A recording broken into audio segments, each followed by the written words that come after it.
नमस्कार, मैं हूं इंदु पात्रा। प्रस्तुत है समाचार। नवरात्र के चतुर्थी के दिन शहर के बहुचर्चित ठाकुर प्यारा सिंह धुरेंद्र सिंह क्लब कासीडी द्वारा तैयार सार्वजनिक दुर्गा पूजा पंडाल का विधिवत उद्घाटन झारखंड राज्य के प्रथम मुख्यमंत्री सह झाइमो सुप्रीमो बाबूलाल मरांडी द्वारा किया गया। इस दौरान क्लब के संरक्षक सह झाइमो केंद्रीय सचिव अभय सिंह भी मौके पर उपस्थित रहे। उद्घाटन के बड़े ही इस पंडाल को देखने के लिए बड़ी संख्या में श्रद्धालुओं का तांता लगा रहा और हम सब लोग मिलजुल करके जमशेदपुर में एक यादगार हम सब लोग बना सके और उसके लिए हम सब लोगों को अपने अपने अंदर से उसके लिए हम सबको प्रयास करनी है, क्योंकि दुर्गा पूजा हम शक्ति की आराधना करते हैं। और मैं तो लोगों से कहा करता हूं कि भाई दुनिया में शक्ति की ही लोग पूजा करते हैं, कि लोग कोशिश करते हैं, और जब कोई शक्तिहीन हो जाते हैं नहीं करते हैं, लेकिन वो शक्ति का भी उपयोग होना चाहिए, उस ठीक रास्ते से हम उसको भी हम ले जा सके। नहीं तो शक्ति कभी अगर दुरुपयोग होता है तो बड़ा अनर्थ होता है, और जब अनर्थ हुआ तभी फिर देवताओं ने आह्वान की और उन आताताइयों का भी संघर्ष किया माँ दुर्गा ने। उसकी हमने भिन्न भिन्न रूपों से हम पूजा करते हैं। और वहीं नवरात्र के दौरान जमशेदपुर शहर के सभी मंदिरों में मां दुर्गा की भव्य पूजा अर्चना की जा रही है। इसी कड़ी में नवरात्र के चतुर्थी में माता कृष्ण मांडा की पूजा अर्चना की गई। इस दौरान बड़ी संख्या में श्रद्धालुओं ने पूजा में हिस्सा लिया।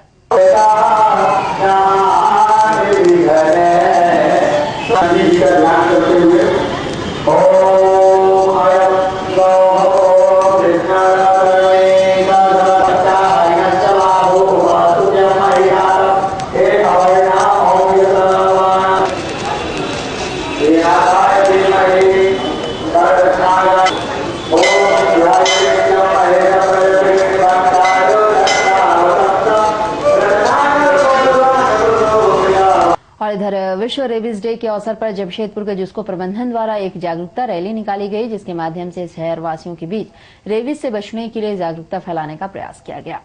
इस रैली में जुस्को प्रबंधन के लोगों के साथ साथ शहर के कई स्कूल कॉलेज के छात्रों ने भी इसमें हिस्सा लिया। इस दौरान इस रैली में शामिल जुस्को प्रबंधन के जीएम कैप्टन धनंजय मिश्रा ने बताया है कि यह एक जागरूकता रैली है और निकालने का मुख्य उद्देश्य है कि लोगों के बीच इस बात को पहुंचाया जाए कि रेबीज एक खतरनाक बीमारी है और किस तरह से लोग रेबीज से बच सकते हैं।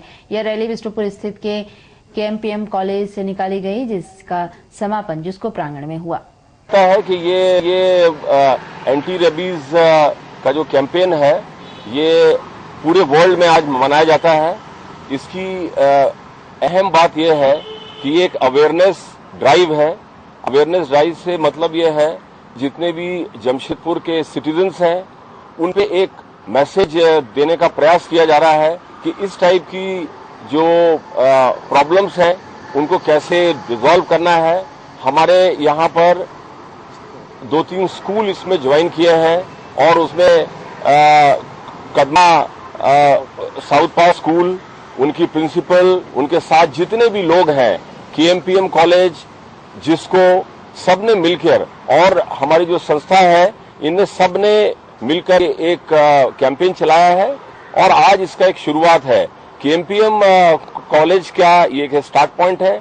यहाँ से ये रैली निकलेगी और निकल के जिसको का जो प्रांगण है वहां पर ये रैली खत्म होगी। वहीं दूसरी ओर इस मौके पर इस बीमारी पर अभियान चला रहे संस्था ने इस बीमारी पर एक वार्ता का आयोजन किया। इस दौरान डॉक्टर के मिश्रा ने बताया है कि एक ऐसी बीमारी है जिससे कि आसानी से ठीक किया जा सकता है, परंतु कुछ लोगों का अंधविश्वास के कारण इस बीमारी से मौत भी हो जाती है। इसलिए हमारी तरफ से सभी को अपील है कि रेबीज होने पर इसका सही इलाज करवाएं ताकि उनकी जान बच सके। और हमारा मेन मोटो है कि लोगों में अवेयरनेस हो कि काटे तो कुत्ता अगर काटता है तो क्या करना चाहिए। ये नहीं कि पुरानी भ्रांति की तरह उसमें हल्दी लगा दी है, मिर्च लगा दी है, वो नहीं करने का है। और ये 100% प्रिवेंटेबल है। और ये है कि अगर रेबीज डेवलप कर गया तो 100% डेथ भी है। So preventive is always better than cure. उनको नहीं मिला है, जो हम लोग डाटा कलेक्शन नहीं कर रहे हैं, एमजीएम से कर रहे हैं, कितने डॉग बाइटिस केसेस बढ़ रहे हैं, तो ना अभी हम लोग थोड़ा डिक्लाइन लग रहा है, क्योंकि उनके मंथ वाइज हमका रिपोर्ट एमजीएम ज्यादा केसेस एमजीएम में आते हैं, बता रहे हैं रिकॉर्ड जो भी हो, एमजीएम में ज्यादा केसेस जो भी इलाज करते हैं अभी सबसे ज्यादा उन्हीं के हैं। और हम लोग ये रेड क्रॉस से लेते हैं, टीएमएस से लेते हैं और टेल्को हॉस्पिटल से लेते हैं। अगर अब आजकल तो शुद्ध एमएलए फंड से भी लोग रिलीज करते हैं पैसा इनके लिए, वो लोग कुछ देते हैं इनके पास। ये और मेनली है इसमें गवर्नमेंट का इन्वॉल्वमेंट ज्यादा है। और इधर वर्ल्ड हार्ट दिवस के अवसर पर स्कूली बच्चों को कई डॉक्टर तथा समाज सेविकाओं ने मिलकर एक जागरूकता रैली निकाली और लोगों को हृदय रोगों से बचने के लिए जागरूक किया। इस दौरान सभी ने हाथों में बैनर तथा गुब्बारे लेकर रैली निकाली। इस दौरान रैली में शामिल डॉक्टरों ने बताया कि सभी को हृदय रोगों के प्रति सजग होना चाहिए, क्योंकि ये एक खतरनाक बीमारी है और जरूरत है तो केवल सजगता की। इन्होंने बताया कि आजकल के बच्चे ज्यादातर टीवी तथा घरेलू गेम खेलते हैं, जिससे उनकी शारीरिक विकास नहीं हो पाता है और इस कारण से बच्चों में भी इस तरह की बीमारियां हो रही है। वहीं उन्होंने बताया कि इस बीमारी से बचने के लिए बच्चों को खेल कूद तथा बड़ों को मॉर्निंग वॉक करना जरूरी है। अभी से ही बच्चों को जागरूक करें कि भी अपने काम खुद करें और चलना फिरना उठना दौड़ना भागना स्पोर्ट्स एक्टिविटी इसका भी जीवन में जो महत्व है उसको समझें और वो समझ के अपनी जीवनचर्या रखें। ठीक है, टीवी देखना या ये भी आवश्यक है, लेकिन उस समय भी सवाल ये है कि कितना करना है उसको, उसकी एक लिमिट रखी जाए और धीरे धीरे आप देखेंगे कि आपकी जो लाइफस्टाइल है वो अपने आप उसमें अडॉप्ट हो जाएगी। लोगों के लिए मेरा यही सजेशन है कि वो कम से कम आधा घंटा वॉक जरूर करें। कोई भी एक स्टाइल जो अपनी जैसे योगा है या एरोबिक्स है या कोई भी आपको कोई स्पोर्ट्स एक्टिविटी है, टेनिस या बैडमिंटन, हल्का फुल्का गेम खेल सकते हैं। बहुत ज़्यादा हैक्टिक खेलने की जरूरत नहीं है, जितना आपके पास वक्त है उसमें करें। एक साथ बहुत ज़्यादा वॉक नहीं कर सकते हैं तो 10-10 मिनट के 3 वॉक करें, वो भी आपके लिए काफ़ी हो जाएगा। और खान पान पे विशेष। वैसे तो जमशेदपुर शहर में नवरात्र के मौके पर एक से बढ़कर एक पूजा के पंडाल तैयार किए जाते हैं, परंतु बच्चों के मनोवृत्ति पर आधारित पंडाल बहुत ही कम देखने को मिलता है। जी हां, इसी को ध्यान में रखते हुए जमशेदपुर के सिद्धगुड़ा स्थित अमल संघ पूजा कमेटी द्वारा बच्चों की मनोवृत्ति पर आधारित पंडाल तैयार किया गया है। इस पंडाल को खास रूप से तैयार किया गया है और ये पंडाल बच्चों के चहीते टीवी सीरियल छोटा भीम और ढोलकपुर गांव पर आधारित है और इसे बिल्कुल ही उसका रूप दिया गया है। इस पंडाल के भीतर सीरियल के अनुसार ढोलकपुर के राजा का दरबार बनाया गया है। साथ ही बच्चों के चहीते छोटा भीम तथा उसके दोस्तों की कलाकृतियां भी तैयार की गई हैं, जिससे बच्चे इस पंडाल की ओर ज्यादा आकर्षित हो रहे हैं।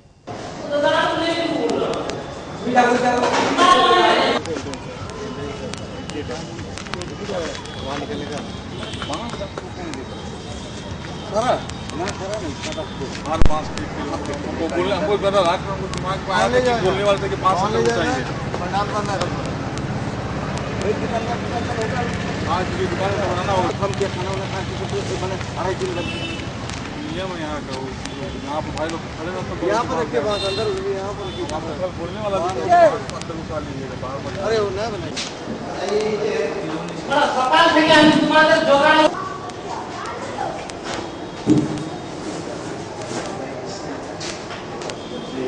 और वहीं जमशेदपुर के पोटका प्रखंड के बागमारा गांव में जमीन मापी करने पहुंचे सर्वेयर की ग्रामीणों ने बंधक उसे बना लिया और कई घंटों तक ग्रामीण सर्वेयर को पैदल ही गांव में घुमाते रहे।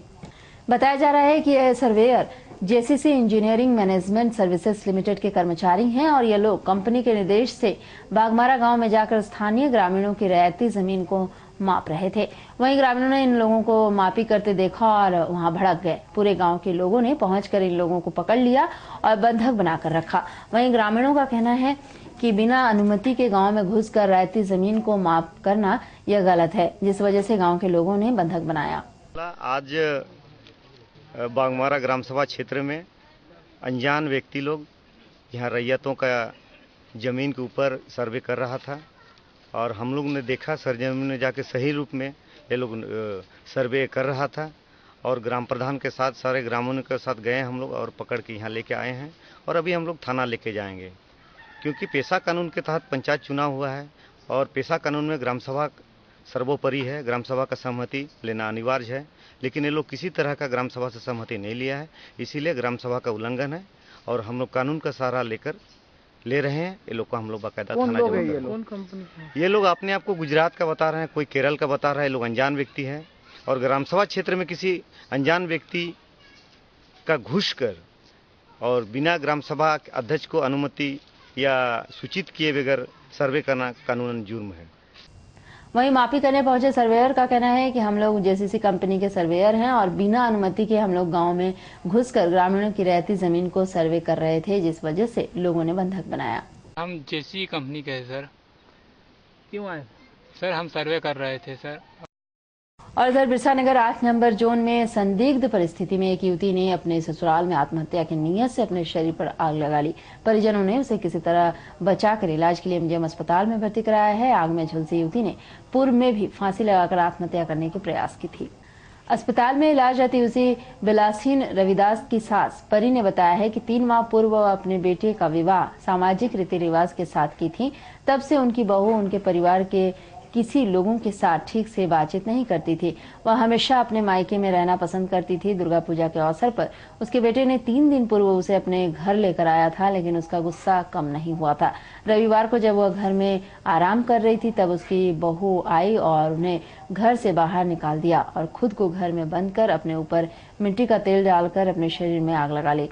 उसके बाद वे लोग किसी तरह आग को बुझाया और उसे इलाज के लिए एमजीएम अस्पताल लेकर आए। यहाँ लाने के बाद डॉक्टर ने देखा तो पता चला है कि वह लगभग 100% झुलस चुकी है। इस दौरान उसके पति लक्की रविदास ने उसकी पत्नी उसके साथ नहीं रहना चाहती है कहा है और 2 सप्ताह पूर्व वो अपने मायके में भी फांसी लगाकर आत्महत्या करने का प्रयास की थी। कुछ नहीं हम खाना पीना खाया, हम थोड़ा घर में सोएंगे तो हमको ढकेल के निकाल दिया। क्या? कौन? बहू। क्यों? कह तुम जाओ कहीं पर सो, यहाँ पर घर में न सो। और उसका माइकल है तो मरते लग बोतल ला के पूरा बंद में डाल। क्या बात को लेकर झगड़ा हुआ था? अब अपने से हुआ। कितना दिन हुआ शादी का? किया उसको पूछो, बात नहीं किया उसको। कहाँ पर? घर में, मायके में। तेरे साथ काहे नहीं रहना चाह रही थी?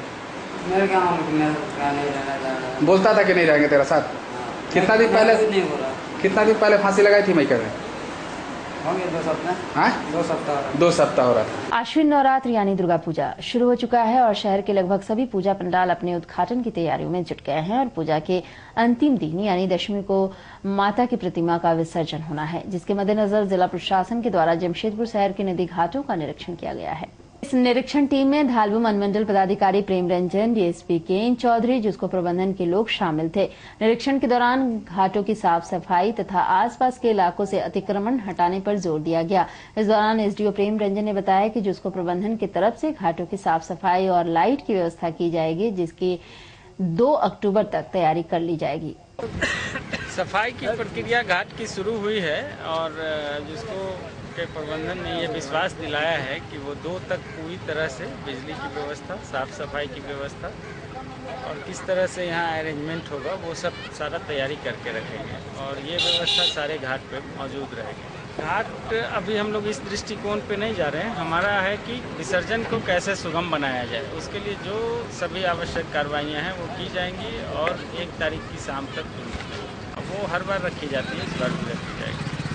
और इधर पूरे कोल्हान के एकमात्र जमशेदपुर पश्चिम के कांग्रेस विधायक बन्ना गुप्ता के मंत्री बनने की खुशी में अखिल भारतीय सोनिया गांधी प्रचार दल ने जमशेदपुर के साक्षी गोलचक्कर पर लड्डू वितरण किया। इस दौरान इनका मानना था कि बन्ना गुप्ता जमीन से जुड़े हुए व्यक्ति हैं और जो कार्य उन्होंने अपने क्षेत्र के लिए किया है वह सराहनीय है और उन्हें मंत्री बनाने का निर्णय बिल्कुल ही सही है। साथ ही कहा है कि हमारी आशा रहेगी कि मंत्री बनने के बाद वे अपने विकास की धारा में और तेजी लाएंगे और क्षेत्र के लोगों के साथ साथ पूरे राज्य का कल्याण का काम करेंगे। गुप्ता बोलते हैं आज वो जो है कि अपने ताकत से, अपने मेहनत से जो कि विधायक भी बना और विकास के मामला में जहाँ तक बात है मानगो में इतना विकास का दरिया बहा दिया है उसने। उम्मीद है कि मंत्री बनने के बाद और भी अगर मौका मिला तो कांग्रेस को भी मजबूत करेंगे और जो है कि वो विकास का भी काम ज्यादा से ज्यादा करने की कोशिश करेंगे। आप क्या कर रहे हैं आप लोग? हम लोग आज लड्डू वितरण कर रहे हैं सर। सोनिया गांधी प्रचार दल के जानिब से लड्डू वितरण कर रहे हैं उनको मंत्री बनने को। इधर जमशेदपुर स्थित सूर्य मंदिर कमेटी द्वारा नवरात्र के महानवमी में 501 कन्याओं की पूजन का महा आयोजन आगामी 2 अक्टूबर को किया जा रहा है, जिसकी जानकारी एक वार्ता के दौरान दी गई। इस दौरान कमेटी के सदस्य पवन अग्रवाल ने बताया है कि जमशेदपुर शहर में पहली बार इस तरह का बृहद आयोजन किया गया है, जिसमें एक साथ 501 कन्याओं का पूजन किया जाएगा। इस दौरान सभी कन्याओं को पूजन के उपरांत भोजन तथा उन्हें वस्त्र भी प्रदान किया जाएगा। जमशेदपुर के इतिहास में पहली बार शारदीय नवरात्र के शुभ अवसर पर सूर्य मंदिर कमेटी भव्य, विशाल और ऐतिहासिक कुंवारी कन्याओं का सामूहिक पूजन का कार्यक्रम का आयोजन 2 तारीख को प्रातः 10 बजे से सूर्यधाम मंदिर परिसर में कर रही है, जिसे हमारे क्षेत्र के विधायक और हमारे मार्गदर्शक मंदिर कमेटी के आदरणीय रघुवर जी सारे कार्यक्रमों को उनके देखरेख में हम लोग संपादित करेंगे। और ये हमारा प्रयास है कि स्लम क्षेत्र में ऐसे बस्तियों में जहाँ की बहुत ज़्यादा साधन नहीं है, साधन का अभाव है, ऐसे क्षेत्र के बच्चियों को इस कार्यक्रम में जोड़ा जाए और पूरे विधि विधान के साथ, जो हमारी हिंदू संस्कृति में हमारे वेद पुराण में जो कहा गया है, उस पूरे विधि विधान के साथ उन कन्याओं का हम लोग उनके पूजन करेंगे। और एक उनको दुर्गा का रूप मानकर पूरे कुछ महिलाओं को भी हम लोगों ने इसमें जोड़ा है, जो कि इसमें हमारी मदद करेगी। उनका पूजन करने के उपरांत उनको बढ़िया से भोजन कराना है। उसके बाद उनको विदाई के समय वस्त्र, फल, दक्षिणा वगैरह देकर एक विशाल और भव्य कार्यक्रम का आयोजन सूर्य मंदिर कमेटी 2 तारीख को करने जा रही है। और इधर भारत सरकार की ओर से 30 सितंबर को मोतीलाल पब्लिक स्कूल के प्रेक्षागृह में 11 बजे से 1 बजे तक कर्मचारी भविष्य निधि योजना के कर्मचारी पेंशन योजना के तहत कल्याण एवं सशक्तिकरण मंत्री सुदर्शन भगत द्वारा न्यूनतम पेंशन धारकों को सम्मानित किया जाएगा। इस अवसर पर पेंशन धारकों के लिए आने जाने व खाना की व्यवस्था भी की गई है। यह जानकारी क्षेत्रीय भविष्य निधि आयुक्त ने अपने कार्यालय में संवाददाता सम्मेलन कर पत्रकारों को दी है। पेंशन योजना है जिसमें न्यूनतम पेंशन की राशि को बढ़ाकर 1000 रुपया किया गया है, जिसकी घोषणा माननीय प्रधानमंत्री जी ने अपने स्वतंत्रता दिवस भाषण में भी किया था और जिससे संबंधित सरकारी अध्यादेश भारत के राजपत्र में सितंबर के माह में पब्लिश हो गया है, भेजा जा रहा है। और 1 अक्टूबर को सभी पेंशनर के खाते में वो बढ़ी हुई पेंशन की राशि क्रेडिट हो जाएगी, उनके खाते में समायोजित हो जाएगी। तो इस महत्वपूर्ण दिवस को पूरे भारत में प्रत्येक कर्मचारी भविष्य निधि कार्यालय में एक समारोह में समस्त पेंशनरों को सम्मानित करके इसे मनाने की, व्यापक तौर पर मनाने की का निर्णय लिया गया है। तो 122 जगहों पर पूरे देश में कर्मचारी पेंशन योजना के न्यूनतम पेंशन धारकों को सार्वजनिक समारोह में सम्मानित किया जाएगा। माननीय कल्याण एवं सशक्तिकरण मंत्री श्री सुदर्शन भगत जी जमशेदपुर में 30 सितंबर को होने वाले सार्वजनिक समारोह में पेंशनरों का सम्मान